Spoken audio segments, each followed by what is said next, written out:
Good day, students. Without much ado, we shall directly plunge into today's topic. R.A.T.S. Racing Against Time for Students in Pathology. A case history. A 55-year-old cachectic male was brought to the hospital with complaints of a ball rolling movement in his epigastrium. In addition, he gave a history of blood mixed vomitus on and off. The doctor referred him to a gastroenterologist and an endoscopic examination was done. Subsequently, a biopsy was performed. I hope you people can make a diagnosis. What is the diagnosis? Discuss the etiopathogenesis, gross and microscopy of the disease. Add a note on the fate, diagnostic aids, and differential diagnosis. And this is how we are supposed to present our answer. Good. The answer is gastric cancer. The word cancer is just mentioned because we do not know what histological type of malignancy it would be.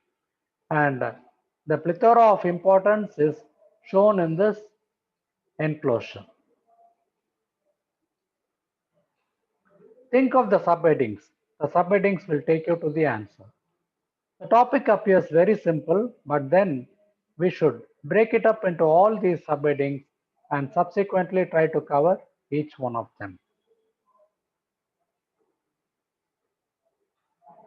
The causes. It can be dietary, genetic. Dietary, mostly because of smoked fish, supposed to be common in Finland, etc. And it contains benzopyrene. Food with some kind of preservatives. Salted food with nitrates and talc rice, more common in Japan, along with asbestos, can lead to a malignancy. It is considered to be more common in blood group A and associated with smoking. Coming to the gastric causes, it can be preceded by a chronic atrophic gastritis, H. pylori induced gastritis, with or without intestinal metaplasia, a pernicious anemia. It is an autoimmune disorder, but then it can coexist with this malignancy. And any history of previous gastric surgery we should have in mind because it can subsequently present with a malignancy. So these are the list, and you people should by heart this list because it is part of an essay. And that again is well explained in this flow chart. There is a normal gastric mucosa which can be infected with H. pylori, or there can be a dietary factor such as a low vitamin or a high salt diet. All this can lead to a chronic superficial gastritis, followed by an atrophic gastritis resulting in intestinal metaplasia. What do I mean by this word intestinal metaplasia? Part of the gastric mucosa or the glands are being replaced by an intestinal type of epithelium.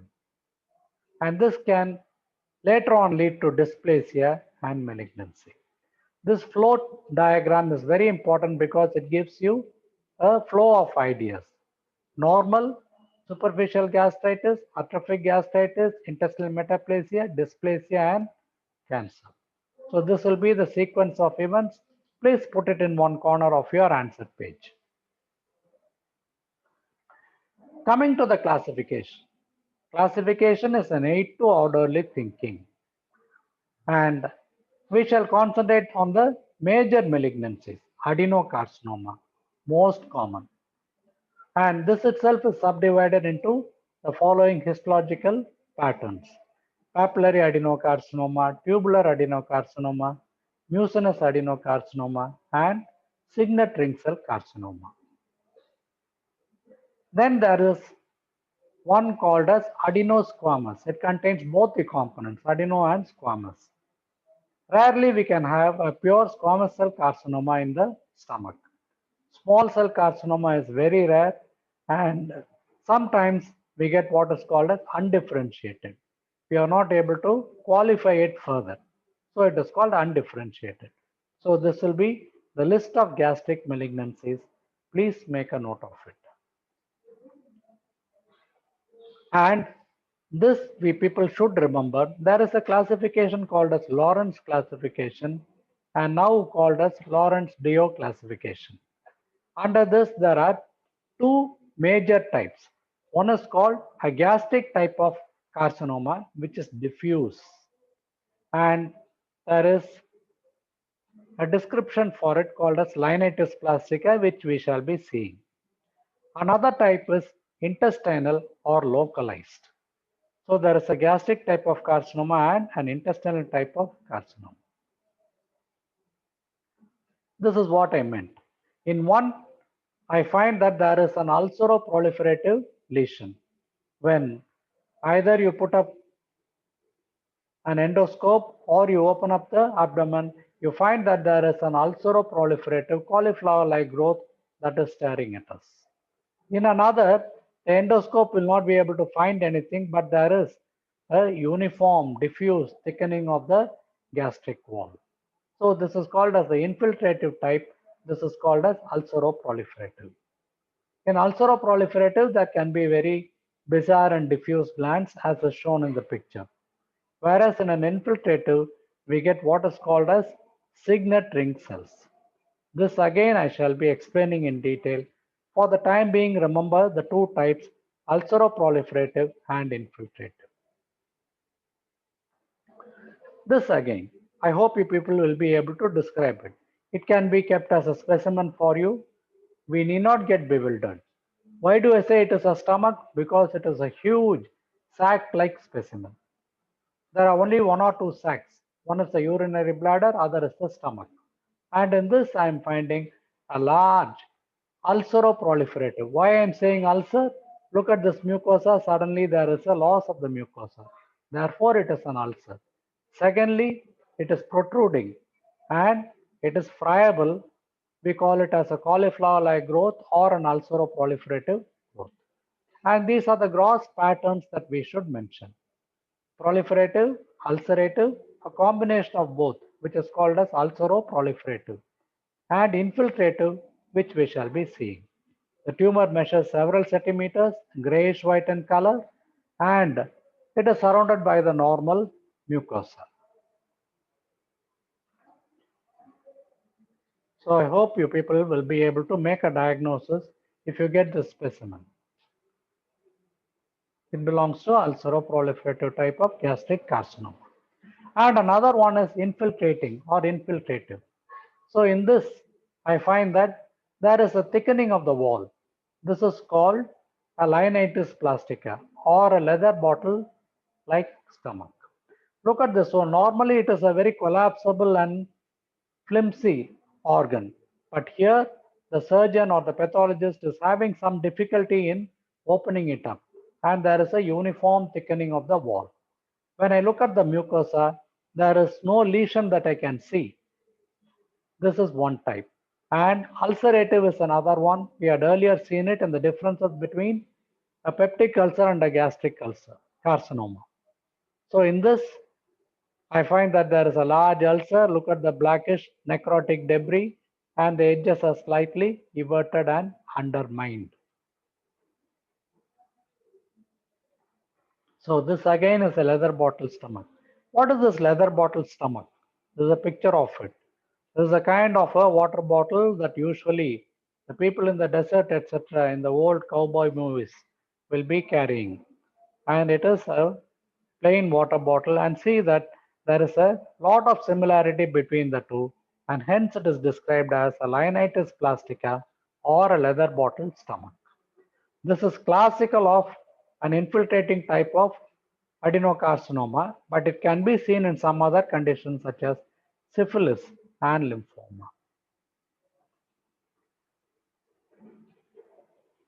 Early gastric cancer. One of the countries where adenocarcinoma was common was Japan. But then Japan is also technically advanced. They developed all the endoscopes, and because of that, they were able to make an early diagnosis. Now, what happens in an early gastric cancer? There is, you are able to see those dark areas. All the dark blue indicate that there is a lot of nuclear proliferation, crowding of the glands, and they are bizarre. But it is not crossing the mucosa, it is not invading. Therefore, it is limited to the mucosa. And look at this picture over here. This is a mucosa, submucosa, muscularis layer. In one, I find that there is a protruding or a nodular type of lesion. In another one, it is superficial, mildly elevated. In the third one, I find it is almost in plane with the surrounding surface, flat. And later on, it can be depressed. And in the last type, there can be an excavating. Remember the word cave. So it is slightly depressed and it forms a cave-like structure. So these are the types: protruded, flat or slightly elevated, depressed, excavated. These are the variants of the early gastric cancer. Because of this, they were able to make an early diagnosis and the prognosis in the patient is excellent. One type is an adenocarcinoma with the signet ring cells. I do not know whether you people can see, but if you observe carefully, this dot is the nucleus, and this entire thing is the cytoplasm. The nucleus is being pushed to one side, and we can confirm our diagnosis by doing a special stain. These are the special stains, the periodic acid shift or the magenta. Alcian blue, it produces a blue color, and music carmine, it produces a red color. Please mention these stains, you score a mark. If you cannot understand, see this picture. Now it is not clear, but in these cases, the cytoplasm has taken a magenta color with the PAS stain. And by the by, what is the signet ring? It is the ring of a king. So there is an emblem that is here. Those days the kings will not be signing the papers. There, this emblem will be endorsed onto any document. And that is the meaning of it. And this exactly has got the shape of these cells. Or rather, the cells have got the shape of this ring. It is called the signet ring appearance. Again, a signet ring here, picture from the British Museum fingerprint. And here you find that there is a fingerprint like thing. This can be endorsed onto a document. I think this picture is clearer than the earlier one, a higher magnification from web pathology. I find that the nucleus is pushed to one side and there is a cytoplasm having a slightly bluish or almost empty looking appearance. And it is infiltrating the tissue. Signet ring type of adenocarcinoma. And what are the methods of making a diagnosis in a gastric carcinoma? Endoscopy, first and foremost. The gastroenterologist will be putting in a tube and he'll be able to make a diagnosis. Biopsy, mandatory, the ultimate gold standard. Laparoscopy, sometimes they put in an instrument and then find that there is a huge lesion. Ascitic fluid, the patient will be having ascites, and when you tap that fluid, it can be having malignant cells. Without invasion, an ultrasound can make us suspicious of the lesion. And if at all the patient is having a metastasis, FNAC from the liver or a liver biopsy, and then an FNAC from a lymph node, supraclavicular lymph node classically involved in gastric tumors. All these are a panel of diagnostic aids which should not be missed. And the tumor markers are as given here: CA 72.4, CA 19.9, and CEA, carcinoembryonic antigen. This you people would have seen elsewhere also, and this can be positive for a number of tumors and not very specific of a gastric adenocarcinoma. What are the modes of spread of the gastric cancer?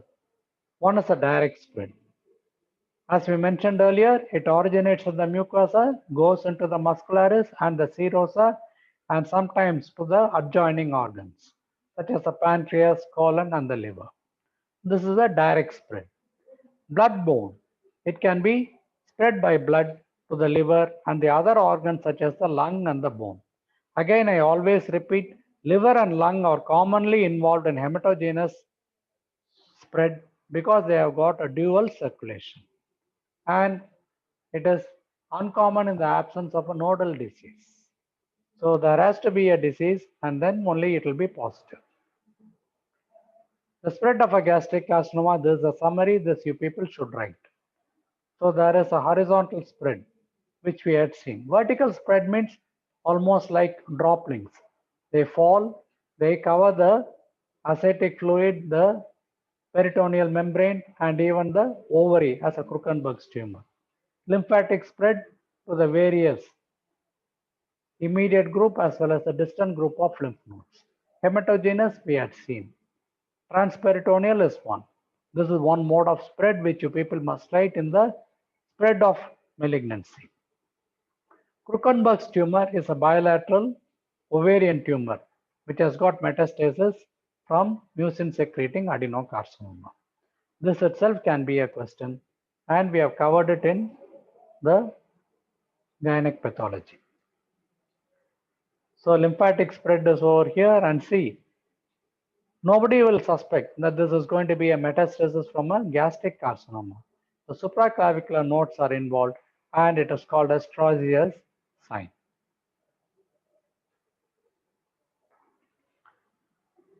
There can be the paraneoplastic syndromes also, and this is one called as acanthosis nigricans. There is a pigmentation of the skin, and this should make us suspect a malignancy. And acanthosis nigricans is a paraneoplastic syndrome associated with gastric carcinoma. The sites of spread we had mentioned earlier. One is Sister Joseph's nodule, and that is a nodule in the umbilicus. And bilateral ovarian is the Krukenberg's tumor. Please mention all these. Any idea what this one is? So look at this one. It is an endoscope, a superb equipment that is making us reach areas which we can't even imagine of. And this is an endoscope. It has got a camera that is attached to it. It also has got an ultrasound like thing. So you find that the frequency will be measured. They will be able to localize the lesion. Once you localize the lesion, you can either put in and take some sample of it, or you can take a biopsy. We'll be seeing it in the next one. Or otherwise, there is a camera that is attached and that can be visualized onto a monitor. That is how you get the pictures in the endoscope. This is the endoscope over here going into the stomach, and this is the tumor from which the sample is being taken. The same picture and see the uses of the endoscope. What happens is when there is a needle, there can be an aspiration and the sample is studied. Otherwise, you find that there are provisions and they can remove a superficial bit of it as a biopsy. So these are the uses of the endoscope. If possible, you people can draw any one of these diagrams. And what are all the clinical symptoms? There can be a weight loss, anorexia, then there can be acute gastric bleeding. Chronic blood loss also can be there. Sometimes it is very gradual, patient can become severely anemic and cachexic. And the ball rolling movement which you mentioned earlier, it is a very unique sign for the gastric carcinoma. This here incidentally is the Troisier sign. This fellow, he was actually suffering from a pancreatic cancer and then he was able to see some kind of distensions and then it was appearing and disappearing. He made himself a diagnosis. I am suffering from cancer. And that is called Troisier's sign. He ultimately happened to be having a pancreatic malignancy. And the mode of treatment beyond my domain, but you people can mention surgery, chemotherapy, and radiotherapy. Please mention this. So I find that there is a rigid structure, the outline is maintained, the stomach is exactly like this, the wall will be thickened, But when you look inside, there won't be any lesion projecting into the lumen. ZG.